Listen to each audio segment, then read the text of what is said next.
Dr. Walid Phares, advisor to the Anti-Terrorism Caucus of the U.S. House of Representatives, also author of The Coming Revolution, The Struggle for Freedom in the Middle East, is on the line with us right now. Dr. Phares, always good to talk to you. Thank you for having me today. Yeah. For those who have just sort of seen the headline on this, can you sort of sum up what has taken place here? What is the alleged plot, and why does it have the United States and so many others so concerned?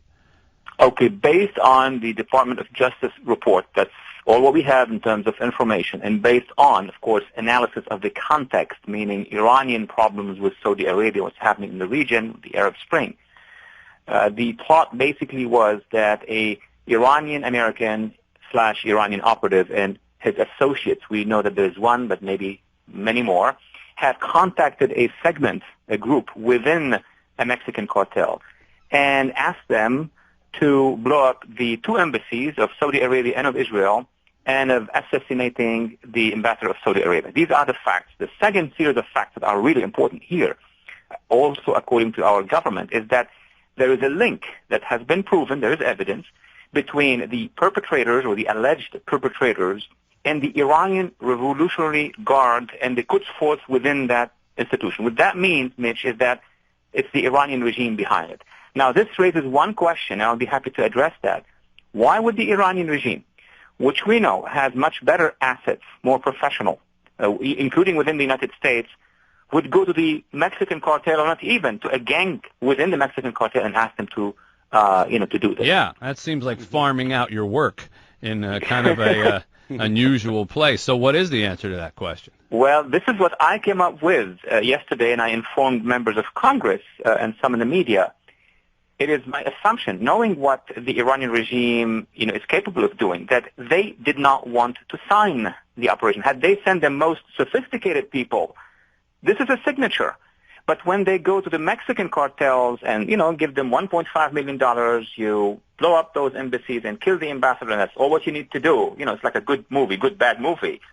Then they have no signature, which explains the second chapter that I have advanced yesterday in Washington. This was not supposed to be it. This was supposed, especially the Saudi component, this was supposed to be the beginning, a trigger for a series of activities, Mitch, inside Saudi Arabia. How do we know that? The Saudis themselves, over the past 10, 15 days, have been warning, doing red flags on the fact that the Iranians are arming and training and supporting an insurgency within Eastern Arabia.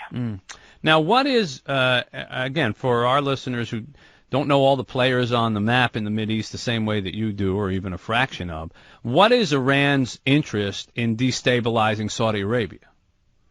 Oh, well, Iran basically is of Khomeinist, meaning Shia fundamentalists, and Saudi Arabia is of Sunni, Wahhabi, meaning of Sunni fundamentalists. Number two, and the most important thing, is that the Iranians claim hegemony and influence in the entire Gulf, the Persian Gulf.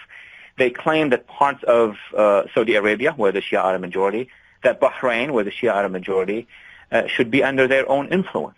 So there is an all-out confrontation between the Iranian regime and the Saudi-backed Sunni societies and forces in the region, and it's not just in the Gulf. That battlefield stretches all the way to Iraq, all the way to Lebanon, where the Iranians support Hezbollah and the Saudis support the Hariri, political establishment.